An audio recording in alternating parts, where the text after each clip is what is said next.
আসসালামু আলাইকুম শিক্ষার্থী বন্ধুরা, আজকে আমরা কথা বলবো তোশিবা ফটোকপি প্রিন্টার নিয়ে।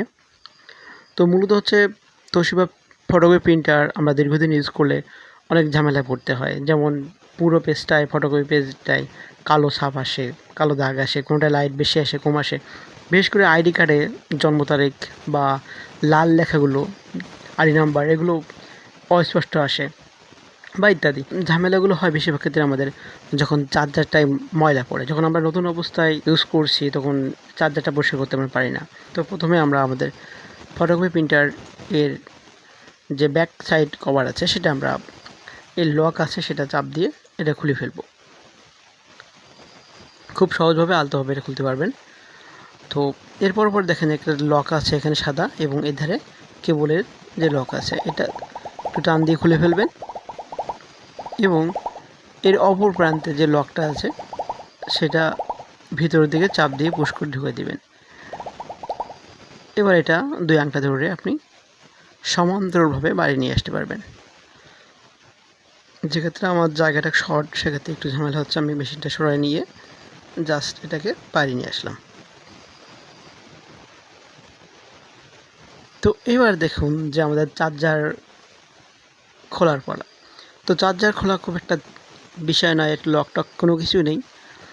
জাস্ট এক পাশে স্প্রিং এবং অপর পাশে জাস্ট একটা ছোট হালকা লক আছে, যেটা কোনো চাপ দেওয়া লাগবে। জাস্ট আপনি চার্জারটা ধরবেন, ধরে দেখেন একটু উপর নিচে স্প্রিং মতো করবেন, দেখবেন যে ওঠানামা করছে। তখন আপনি এটাকে ঠিক আপনার নিজের হাতের দিকে বা নিজের কোলের দিকে নিচের দিকে টান দিবেন আস্তে করে, এটা খুলে আসবে। এটা খুব সহজভাবে খুলতে পারবেন। এক মাথায় দেখেন স্প্রিং আছে এবং অপর মাথায় সামান্য একটা লক। খুব সহজে আপনি এটা নিজেই খুলতে পারবেন কারো সাজে ছাড়া।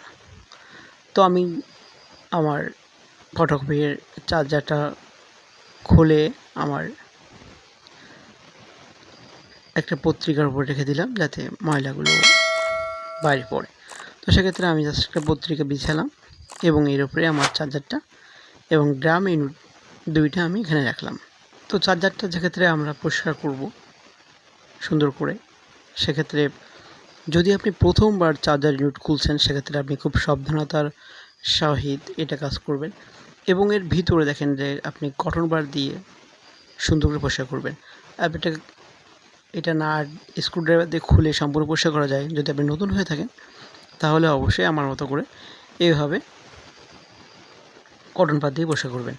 তবে অবশ্যই কটন বার ভালো দেখে নেবেন, কেননা কটন বার যদি ভালো না হয়, অনেক কটন বার আছে যেগুলো তুলো খুব সহজেই বা যে তোলাটা আছে এটা নষ্ট হয়ে যায় বা খুলে যায়। সেক্ষেত্রে আপনি অবশ্যই খুব ভালো কোম্পানির, যেমন FAY, তো এই কোম্পানির কটন বারটা অনেক বেশি ভালো, যেটা সহজে ছাড়ায় না এবং পুরো এবং মোটা।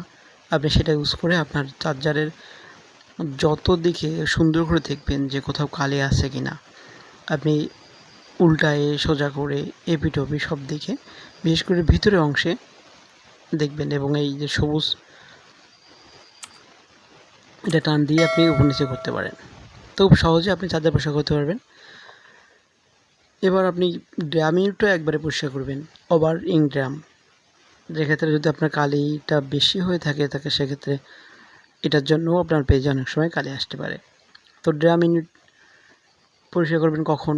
এর লক্ষণ হচ্ছে যদি আপনার প্রিন্টারটা পেজে হঠাৎ করে কালি আসে বেশি, অথবা আপনার ফটোকপি প্রিন্টার যেটা চলতে শব্দ হয়, একবার বিকট শব্দ হয়, ফটোকপি হচ্ছে কিন্তু শব্দ হচ্ছে, তখন সাথে কিন্তু আপনি আর ফটোকপি করবেন না, কেননা এর গিয়ার টিয়ার কিন্তু ভাঙে গেলে কিন্তু অনেক খরচ হবে। সেক্ষেত্রে আপনি অবশ্যই এটা খেয়াল রাখবেন। তো ড্রাম ইউনিট পরিষ্কার করা যদি আপনি না জেনে থাকেন তাহলে অবশ্যই আমাদের একটা ভিডিও আছে ড্রাম ইউনিট কীভাবে পরিষ্কার করতে হয়। আপনি খুব সহজে সেটা দেখে একইবারে আপনি শিখতে পারবেন কোনো রকম ঝামেলা ছাড়া। খুব সহজ এবং খুব সিম্পল ভিডিও। প্রত্যেকটা লক হিসেবে ভিডিওটা আমি উপস্থাপন করেছি, আপনি সেটা দেখে আসতে পারেন।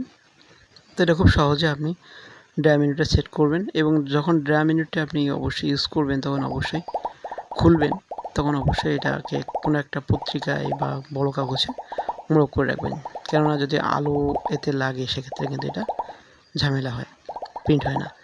তো গিয়ারে সেট করে দিলাম আমি এটা খুব সহজে। আমি রুলারটাও সেট করে দিলাম।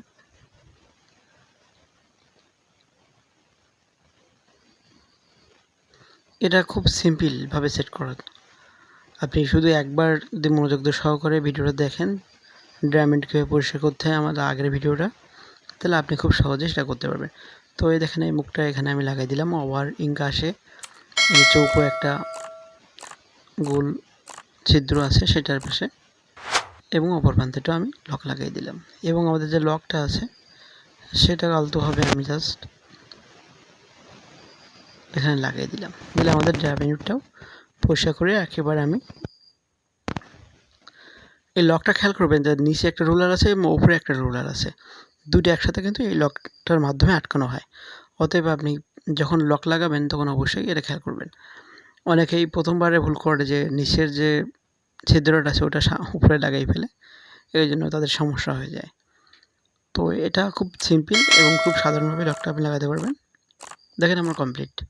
তো আমি ড্রাম ইউনিটের রুলারটা হাত দিয়ে ঘোরাচ্ছি কালিগুলো সঠিকভাবে সব দিকে সমান্তরাল করার জন্য, এবং ন্যাকড়া দিয়ে আমি আমার ড্রাম ইউনিটের উপরে কালিটা মুছে ফেললাম।